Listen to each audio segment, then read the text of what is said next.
Bonjour, bienvenue sur le plateau de Bâti Journal TV. Nous sommes à Lille, septembre 2025, au congrès du bâtiment durable, congrès national du bâtiment durable. Avec mes deux invités, nous allons parler du réseau Plan Bâtiment Durable, des gens qui organisent ce congrès par exemple, mais qui font des tas d'autres choses. Pour en parler avec moi, Véronique Pape. Véronique, bonjour. Bonjour.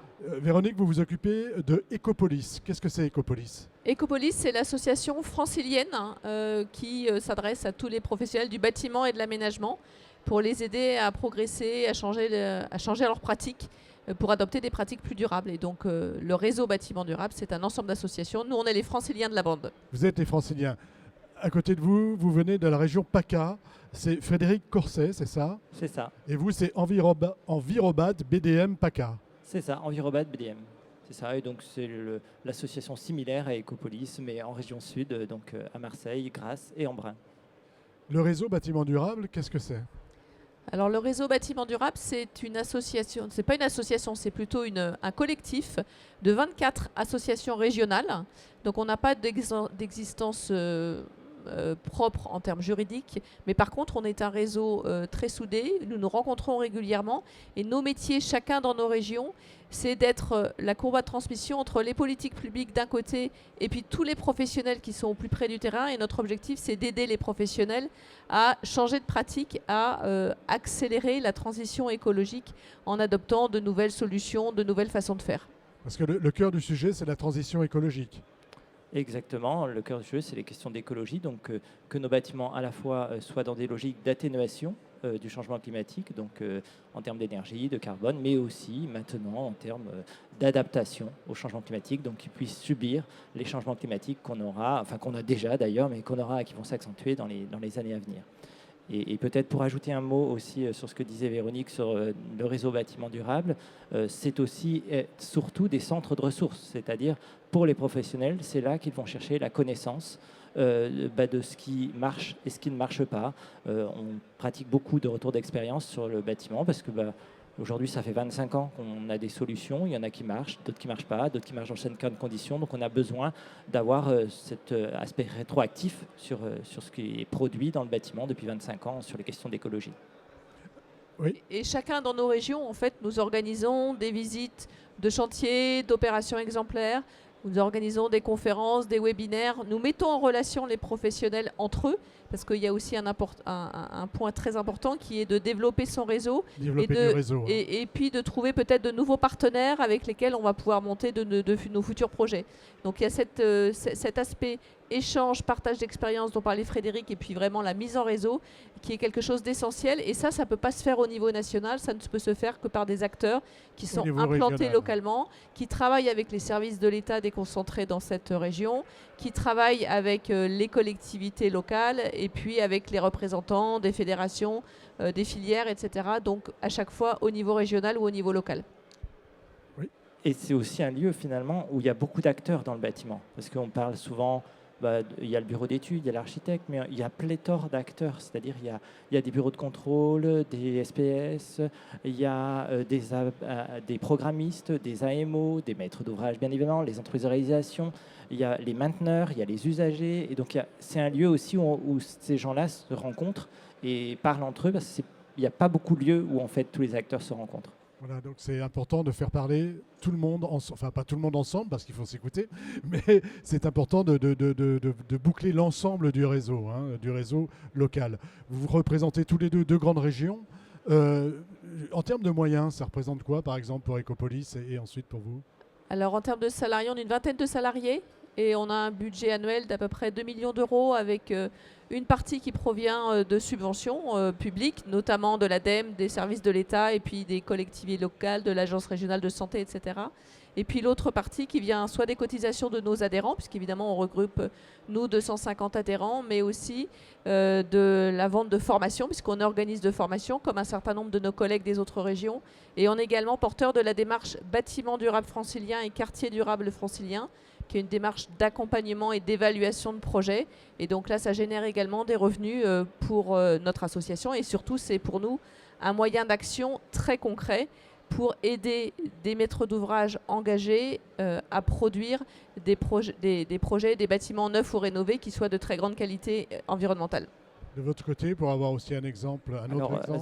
C'est un exemple tout à fait similaire parce qu'on est aussi 20 et on a aussi un budget d'euros de 2 millions d'euros. Mais quand même, pour parler de l'ensemble du territoire, les centres de sources, c'est très inégal. Il y en a qui sont plutôt plus petits, qui sont 6 ou 7 personnes. Et puis, l'un des plus gros centres de ressources, on y est ici, c'est en région Hauts-de-France, avec une trentaine de personnes, où là, c'est le plus gros centre de ressources en France. Donc et quelques centres de ressources aussi dans les territoires ultramarins, il ne faut pas oublier. Hein. À La Réunion, il y en a un qui est en train de se constituer. Il y en a aussi dans tous les Antilles, tout à fait.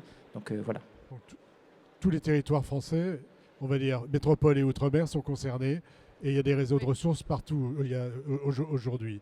Il y en a quelques-uns qui ont eu des soucis de financement. Est-ce que ce n'est pas compliqué aujourd'hui avec les finances publiques qui sont un peu en difficulté? On va dire que c'est pas facile, mais que pour l'instant on s'en sort encore. Voilà, mais effectivement, on a quelques collègues qui ont vu leurs subventions, notamment des régions, être drastiquement supprimées. Je crois que tu peux en parler. Oui, c'est le cas en région sud où nos financements régionaux ont été supprimés à la faveur de la rigueur budgétaire, où finalement les régions estiment que c'est pas leur mission essentielle, le bâtiment.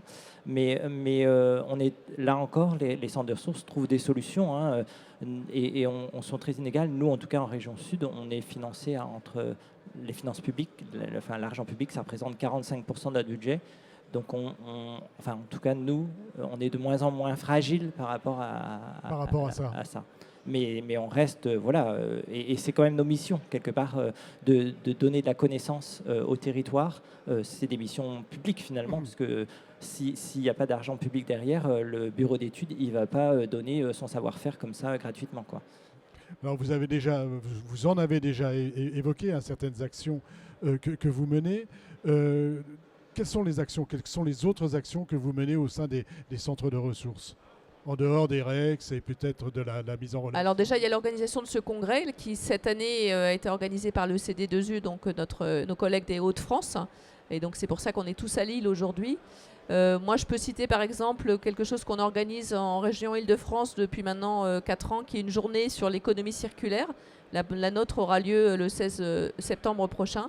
Et donc, c'est une journée où on rassemble 300 personnes autour des sujets de l'économie circulaire, avec cette année un focus sur l'urbanisme circulaire. Comment est-ce qu'on pense économie circulaire aussi à l'échelle urbaine, et aussi un atelier sur comment est-ce qu'on peut réemployer du béton. Puisque quand le béton est déjà là, autant faire quelque chose. De votre côté? Alors, on organise aussi des événements, alors un peu moins gros que celui-ci, hein, parce que c'est quand même 4000 personnes, c'est pas rien à organiser. Nous, on organise aussi des colloques, genre un colloque sur la réhabilitation, puisqu'on le dit beaucoup ici dans ces 2 jours, c'est quand même le marché de demain, hein, c'est le marché déjà d'aujourd'hui, mais voilà, c'est le BTP, aujourd'hui c'est 66% dans l'ancien. Donc on a un colloque spécifique là-dessus qui rassemble beaucoup. Il y a un deuxième colloque qui est très en lien finalement avec notre sujet du jour, sur le confort d'été, parce que les canicules, ça s'appelle Bâti Frais, ça rassemble la région Auvergne-Rhône-Alpes avec VAD, la région Occitanie avec Envirobat Occitanie et la région PACA avec Envirobat BDM. Et c'est un colloque qui tient cette année à Lyon le 19 septembre, et donc qui parle de ces sujets de confort d'été qui sont primordiaux, parce que les consommations d'énergie, demain, en tout cas à Marseille, c'est déjà le cas, elles sont prioritairement l'été. Les appels de puissance des éléments de chauffe, aujourd'hui, sont les géothermies, c'est l'été, quoi. Sur ce sujet? Oui, moi je voulais compléter aussi en disant qu'un certain nombre d'associations du réseau, à peu près la moitié, organisent ensemble tous les 2 ans un festival, un concours plutôt de bâtiments exemplaires qui s'appelle le OFF, pour Oser faire frugal, où donc on fait un appel à candidature dans toutes nos régions, et donc les projets qui sont analysés par des représentants de toutes nos assos, et une sélection est faite et donne lieu à des manifestations dans chacune des régions partenaires. Et donc ça permet de mettre en avant des projets qui sont vraiment très sobres, à la fois en matière, en système, et donc c'est une façon aussi de promouvoir une architecture différente. Le sujet, alors c'est une manière de s'adapter, et le sujet ici c'est l'adaptation. Comment vous le travaillez, ce sujet de l'adaptation? Tous, Quand tu dis adaptation. ouais, tous dans nos régions, on relaie des informations de Santé publique France, par exemple, qui expliquent à quel point l'évolution du climat et notamment les vagues de chaleur peuvent générer tout simplement, c'est ce que disait la ministre ce matin, la chaleur tue. Et donc 7000 morts supplémentaires rien qu'en 2022 à cause des vagues de chaleur. Donc ça, c'est des informations qu'on diffuse auprès des professionnels du bâtiment et de l'aménagement. Et puis on organise des visites pour montrer des projets qui sont conçus pour bien résister aux vagues de chaleur et donc qui protègent les personnes qui vivent dedans. Nous, nos bâtiments accompagnés en démarche BDF, et c'est le cas dans les autres régions qui ont aussi des démarches bâtiments durables, on a aussi tout un tas de projets qu'on peut mettre en avant et qu'on partage via nos REX.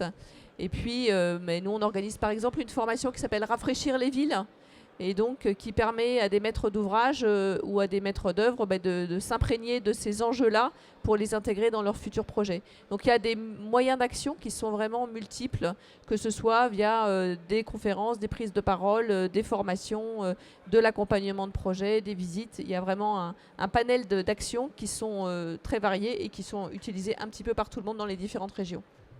De votre côté ? Nous, on a aussi ce genre d'action, de formation, d'événements. Je compléterai peut-être dans un qu'on pratique aussi des retours d'expérience, notamment sur la tempête Alex qui a frappé la région sud il y a quelques années. On est allé revoir après comment les territoires se comportaient, comment ils s'étaient adaptés. Et l'un des grands enseignements, c'est qu'on ne peut pas tout attendre des pouvoirs publics. Il faut aussi de l'initiative citoyenne pour que ces territoires entrent en résilience par rapport à l'adaptation au changement climatique. Notamment par rapport à cette tempête. Vous avez un exemple à nous donner, par exemple, d'initiatives privées ? Alors, en fait, tout simplement, près de Montsartou, par exemple, il y a eu des initiatives publiques où, en fait, effectivement, il a fallu acheter des terrains, détruire, renaturer les lits de rivière pour lui donner aussi des lieux d'expansion de la rivière en cas de crue.